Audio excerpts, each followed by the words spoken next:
know that you were going to follow in your dad's footsteps onto the rigs, or is that something that happens in Gordon? It was a tricky one, you know, because, like I said, I wasn't stupid in school. I was quite actually okay, but just the authority thing I couldn't get round with. So I kind of left, did a bit of college work when I was 16, worked in the fish factory, and back then it was a bit more easy to get into the oil and gas side of things. So Dad, like for my 18th birthday, so you need an offshore survival course. You have to go and do all this jumping out of a helicopter and all this jazz, nothing fancy. So anyway, he got me that, and that enabled me to go offshore. But growing up, I never thought I was going to be on an oil rig. Jesus, I didn't. It's not something you exactly dream about. Oh, I want to go away and be 2-3 weeks away with other sweaty, horrible men sharing a bunk bed. They're sharing a room with a couple of sweaty men. It's not. If that's your idea of a good time, and fair play, but for me it's just not. It wasn't something that I envisioned myself to do. But it was up here in Scotland. The oil and gas is so prominent, you know, it's such a.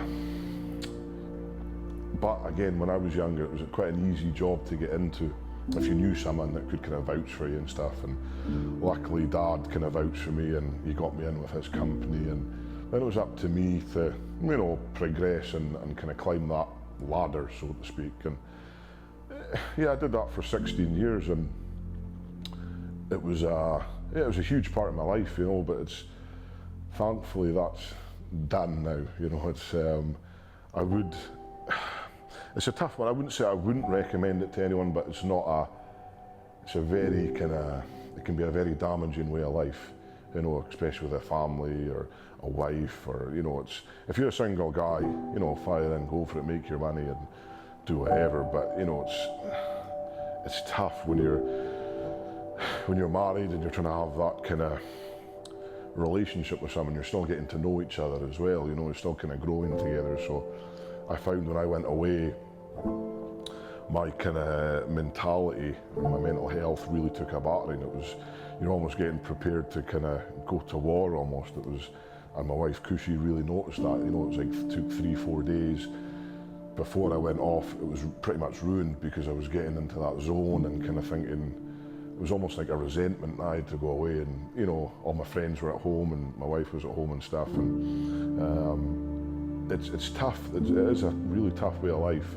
being away for so long. And you really need to have someone that you trust 100%. I've seen so many guys, such a shame when you're offshore, you know, their wives or girlfriends are doing whatever, you know, some other guys and stuff. And thankfully, rightly or wrongly, I trust Cushy 100%. And that trust that you have for your partner is so important when you're in that type of environment, because it's awful. They just self-destruct when they're out there, and sometimes you have to get the helicopters to come in from the oil rig and go home, and it can be such a toxic place to be when your mental health isn't that great. Yeah, it's tough, man. But hopefully, touch wood, I won't have to be going back off again anytime soon. So I mean, mixing to that you've been doing strongman for a while, whilst just on the rigs as well. Yeah, true. So that's a concoction for. Yeah. So I remember, my first trip offshore when I was 18, I thought, you know, I did the gym before when I was 16, kind of just in for chest and whatever.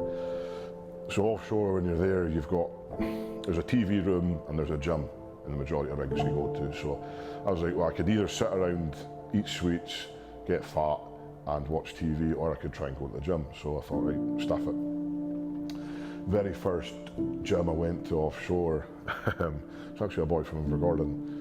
I went down to the gym and this grown man was running in his Y-fronts, his pants, on the treadmill. I'm like, for fuck's sake, this isn't for me. Like, I don't know why he was running in his pants, for one. So right, fine, just don't make eye contact. Don't make eye contact, it'll be fine. And just started training, and then that really helped the mentality, my mindset, kind of cope with things, because you're seeing progress. You know, every day is Groundhog Day pretty much when you're out in the rigs, but if you can see that progress in the gym and stuff, you can almost take comfort in things are moving forward, and it's a weird thing, I don't know, a weird outlook I had on it. It just helped me kind of focus on something that was getting better, that was making me kind of a better person, so to speak. But yeah, it's tough. I mean, some of the rigs you go to, there was a treadmill and that's all you could do, so yeah, okay, I'll try and do 10k a day or whatever, you know, just change however you can. But it was, I'm not gonna lie, it was tough to compete with. You know, I was doing 3 weeks a month, kind of, and there's a lot of guys that I'm going up against that are working and living and breathing, doing the gym, doing strongman, and that was a tough thing. And I kind of, I think back then when I was doing it full time like that, it was, I always doubted myself going into a competition. I thought to myself, you know, it's like, these guys have got so much more than I ever will have, and they're so much stronger, and then it just takes that kind of, it's almost a flip, you know, a switch went off in my head. I'm like, I'm beating some of these guys while I've just done 3 weeks, I've just come out to a competition, I'm beating them, and these are full time. I thought, geez, imagine that. And it was actually Colin Bryce, the director of Giants Live, that said to me, he says, look, you carry on doing this, you know, part-time training, part-time results, full-time training, full-time results. And that really stuck with me, you know, that really, I thought, yeah, you know, he's been about a bit and he knows what he's talking about. So I thought, I think it was last year, finishing second in one of the shows, I thought, imagine, I wonder where I can get to. And I just made the decision just to stop. I says, right, that's it, I'm done offshore. You know, I owe it to myself. I don't want to be one of those guys in 15 years in the pub saying, ah, well, I could have done that. I could have done this. I could have done that. I would hate myself if I turned into one of those people that they could have, you know, I could have, should have done it. It's not something who I am. I've not been brought up like that. I've been brought up to, you know, put in the work and get the rewards. That's how I see myself. So for me, it was taking a big chance, you know, because offshore is quite well paid, and it was like, you know what, if I don't do it now, I'm never going to do it. So we took that risk, and well, we've only had one competition this year, so I don't know how it's paying off. So hopefully, come the competitions, when they do come, you know, everything will be all gung ho. We'll be, you know, really ready to kind of kick some ass when we go out to these big comps. So that's the plan anyway. I mean, even outside of strongman, there's a lot of people who are on the edge of making that same decision, or struggling to make that same decision for whatever reason. Yeah. Looking back with now the perspective you've got now, what would you say to those people? I just don't think about it. Just do it. You know, it's, if you find your passion in anything, you know, it could be baking, it could be drawing, writing, whatever. It's find that passion and just don't let it go. Don't have that plan B. You know, that's what I had for so long. So strongman it was just a hobby.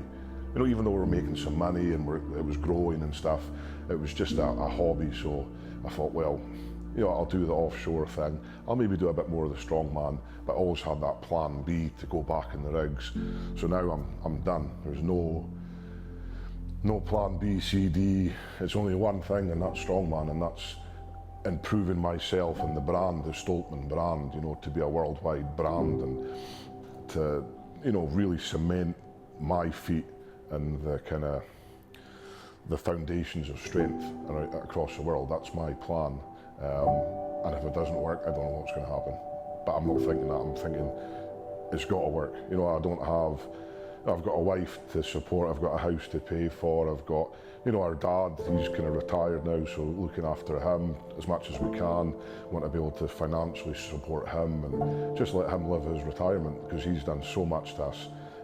So it'd be nothing better for me, you know, to be able to go out to, I don't know, whatever, buy him a new pickup. You know, imagine, you know, if my son did that to me and financially could afford to do that, I'd be so proud. So that's what I want to be able to do, is make this work, not only just for me, but you know, to show other people around here, around the Highlands, that it's a possibility. It's not you get all these naysayers saying, no, you can't do that, it's not a good idea, blah, blah, you're in a secure job. That's fine, but that secure job, you had to start somewhere with it. You know, so take that chance and think, right, don't throw it away by being in something that you hate doing. You know, and I think our mum passing away, that really kind of installed that kind of thinking. It's like, your life is just so fragile. I mean, you don't know what's going to happen tomorrow, so treat each day like it's your last day, and that's what I've been doing, I think, for the last little while, and it's you enjoy life a lot more doing it that way, I think.